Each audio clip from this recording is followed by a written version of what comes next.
What's up, guys? It is Chris back with another watch video, and today I am in front of the camera. I decided to flip the camera and do another 5 watches that I think you guys should avoid. I did a video just about 3 weeks ago, about 5 watches that I think you guys should avoid. A lot of people came back to me and gave me feedback about homage watches. They did not agree with me. I will be doing a separate video on homage watches.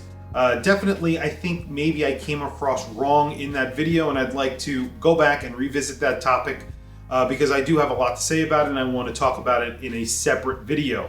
However, like I mentioned in the last video, all of the reasons that I am giving don't really matter at all. If you like a watch, no matter what, that's all that matters. And whatever other people say about a watch or their opinions about a watch, if you like a watch, that's the watch for you, and that's the way I feel. And that's the way I collect. I've described my own collection as a dog's breakfast. I don't have a specific type of watch that I collect. I love divers watches, I love stainless steel watches. However, I have all sorts of watches in my collection, and really it's whatever really catches my eye. It's the aesthetic of the watch that gets me, and then I go full in and I want to find out more about the watch, and I end up buying one or not. That's just the way I collect, and whatever you are into is what you're into, and that's how I feel very deeply about watch collecting and really anything in life.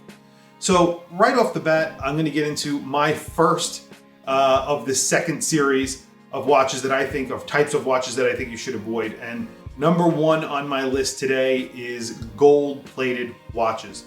So I have a few reasons why I say gold-plated watches. Number 1 is because of durability. Obviously, gold-plated watches are plated in gold. There is a few microns of gold on the watch. And durability, once you scratch up that watch, you really can't polish that watch. I don't have anything against people wanting a gold watch and not wanting to pay the price, because gold is expensive, and really it's just a material. And I think that if you want the style of a gold watch, then I'm all for gold-plated watches. However, you really need to take care of a gold-plated watch more than you would with a stainless steel watch. So I would always recommend someone who is thinking about buying a gold-plated watch to get the stainless steel version.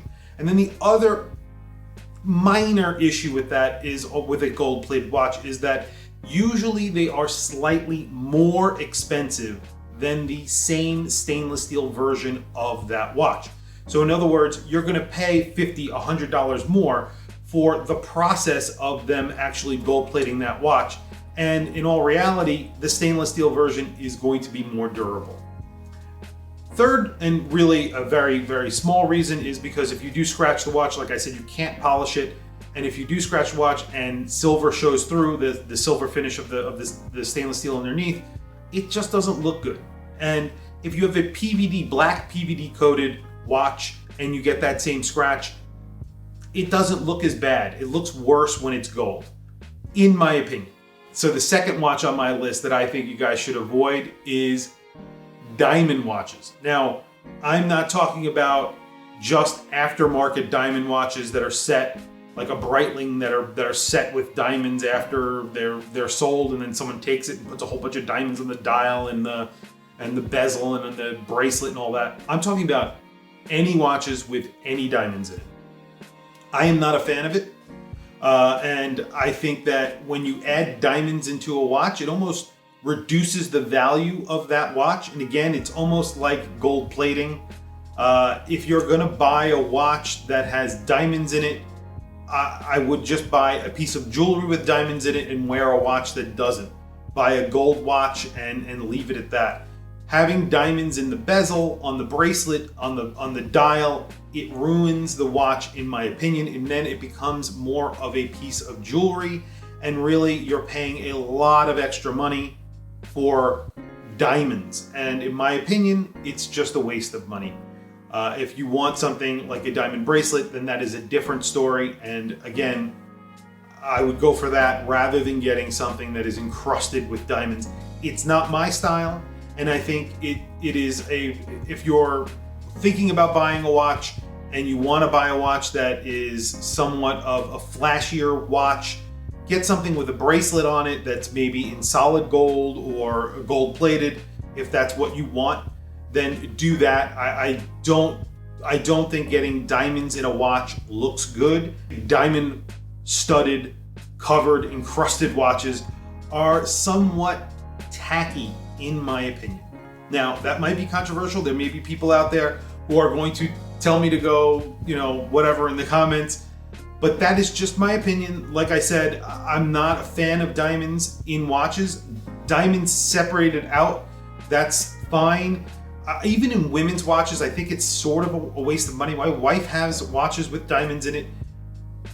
Whatever, the watches actually cost significantly more than if you just bought a diamond bracelet with the exact same amount of diamonds in it. It doesn't make any sense. And then a lot of times, if they're aftermarket, they're made terribly, and that really doesn't make any sense to me. Especially when you come into like Rolexes and APs, I think you just ruin those watches, in my opinion.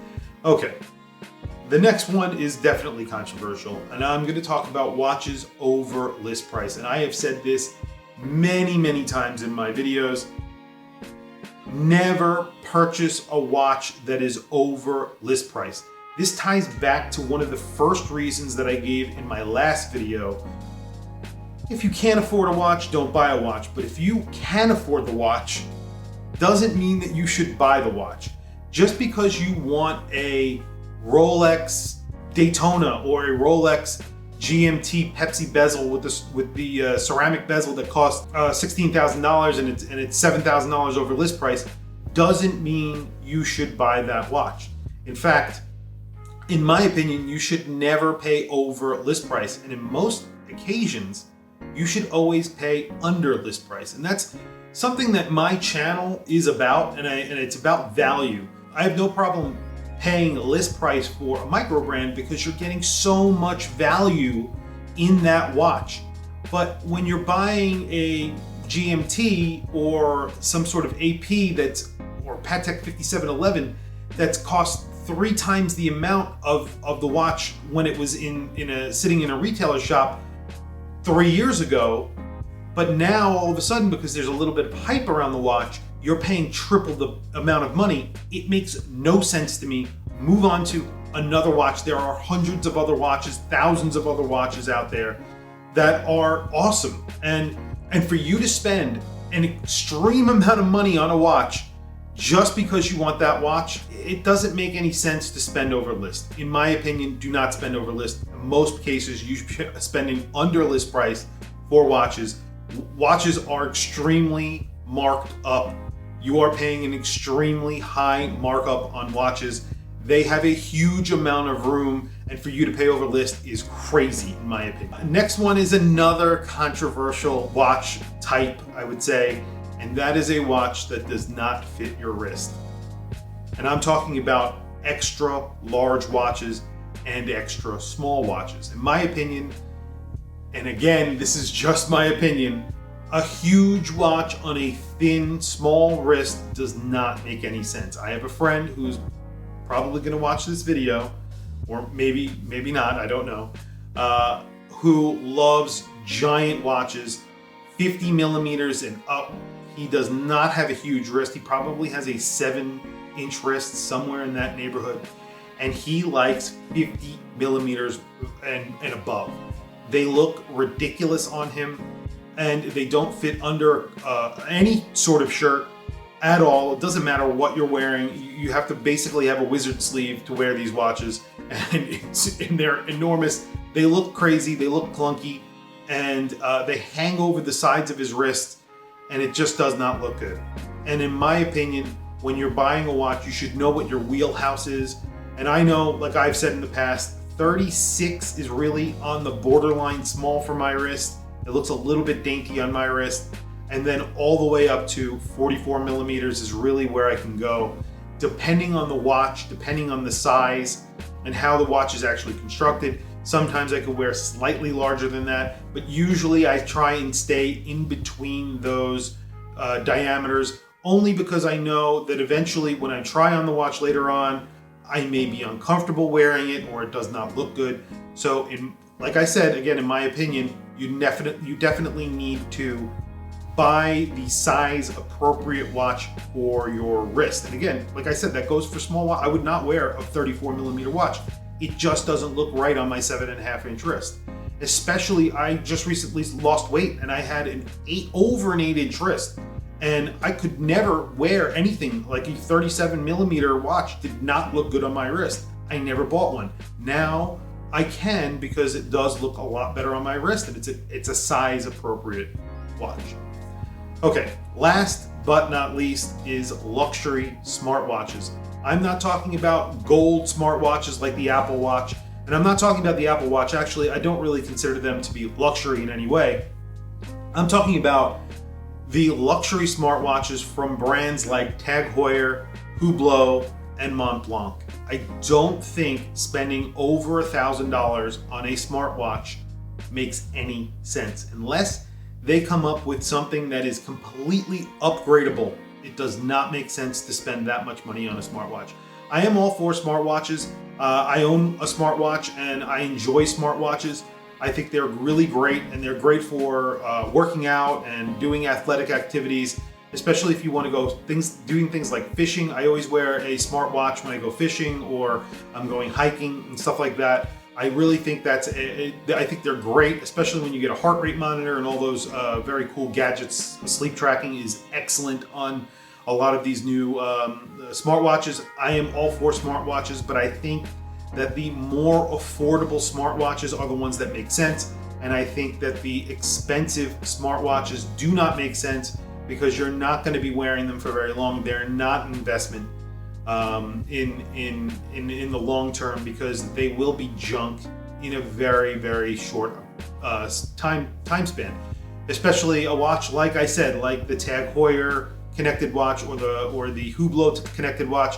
You're talking about watches that cost in the upwards of $1,500 to $2,000, and those will eventually be completely obsolete, and they will be useless. They will be bricks, because you could walk into a Fossil, or you could go on Timex.com and order the new R300, or go to Fossil and get their new connected watch for $200, $300, and even cheaper on the Timex, and you have something that's actually better with the most up-to-date Android hardware and software, and you're going to have a lot more usability, and it's going to interact with your cell phone better, and it's just going to be a better overall watch in the long run. And then when it's no longer useful, you could just toss it and buy a new one, because you did not spend thousands of dollars on it. You spent a few hundred, and you got 2 or 3 years use out of it. And that's it. Then you can hand it down to somebody, or give it away, or sell it and make a few dollars back. But you know, don't go out and buy extremely expensive smartwatches. It doesn't make any sense whatsoever. Again, these are all my opinion, and it's just advice as a watch collector, as someone who's been in the industry collecting and buying and selling watches for many, many years. This is just a video that I felt like I wanted to make, and I made one. Like I said, I'll put a link to that one as well. But yeah, so anyway, please don't forget to like and subscribe if you found these videos helpful. Please also follow me on Instagram at WatchChrisBlog. And also, I have a bunch of links in the description. Those are to Amazon. If you could click those links and buy some products, it doesn't cost you anything extra, and it goes to supporting the channel. Anyway, thank you for logging on, and I will catch you in the next video.